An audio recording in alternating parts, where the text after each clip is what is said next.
Digital Communications Lab. So let us discuss frequency modulation and demodulation. So this is the second experiment in the list of experiments. Here the hardware equipment we are going to use is frequency modulation and demodulation kit provided by Physitech, and to generate the message signal we are using one function generator, and to observe the output waveforms we are using a digital storage oscilloscope DSO. And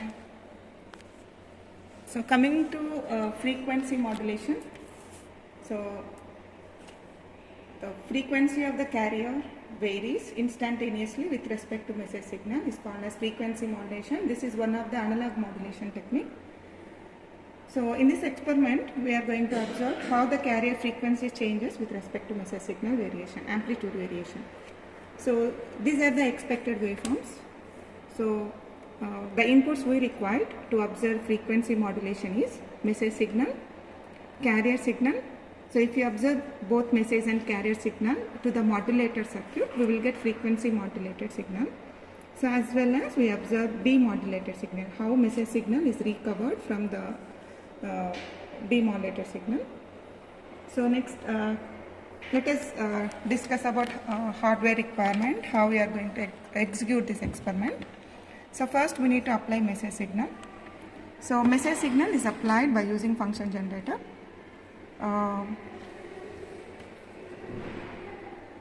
So I am applying sine wave as a input signal.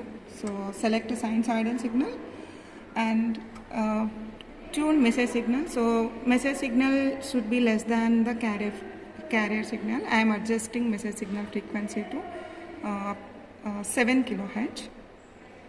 So this is 7 kHz signal. So let us observe waveform in the CRO. I am connecting function generator output to the CRO input. So this is the waveform what we obtained in the CRO. So if you observe the amplitude of the signal, so I think all of you know how to measure the amplitude, number of divisions on y-axis into volts per division and time period. And next let us observe carrier of the signal. So this is the FM modulator circuit. So in this circuit internally carrier generator is provided. So without applying any input to the circuit, if you observe the output of the FM modulator, it is connected to the CRO, you will get carrier signal. So channel 2 is connected to the CRO. So second output in the CRO is the carrier signal, and first output is the message signal. So both message signal and carrier signal applied to the modulator circuit. So now we need to apply message signal as input to the FM modulator.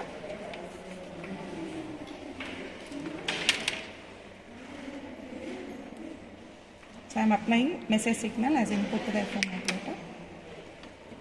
So the output of the function generator I am applying as input.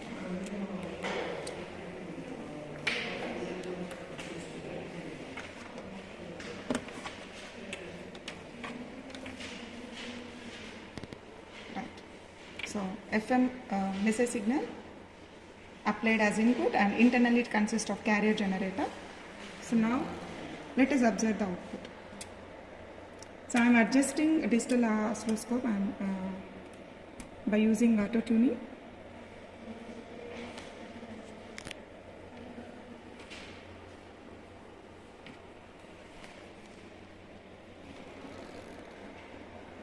So if you can observe the variation of message signal amplitude as well as frequency variations in the CRO. So if we vary the message signal amplitude, so we can observe the instantaneous frequency of a carrier signal varies in the modulator signal.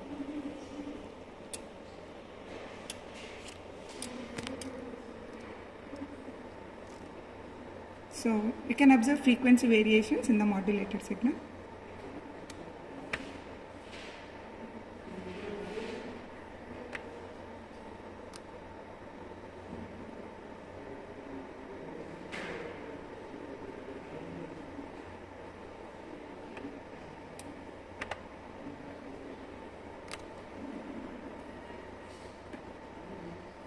Right?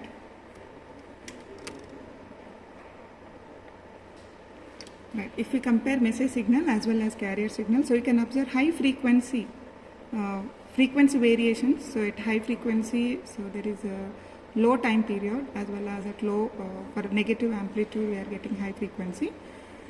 So we can observe frequency variations in the frequency modulated signal. So coming to the calculations, what we need to calculate experimentally, that is in the practically. So this is the manual provided for your laboratory. So we need to find out if we vary the message signal amplitude, so what is the modulation, what is the change in the modulation index we need to measure.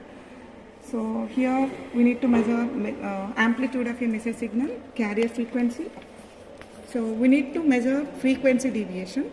So to calculate frequency deviation, so we need to find out what is the maximum frequency variation or minimum frequency, that is frequency variation in the modulated signal. So for that we need to calculate Tmax. So Tmax is calculated from the waveform what we observed in the CRO. So consider time period of a modulated signal. So what the interval where time period of the modulated signal is maximum. You need to calculate maximum time interval. So that gives T maximum. So 1 by T maximum gives F minimum.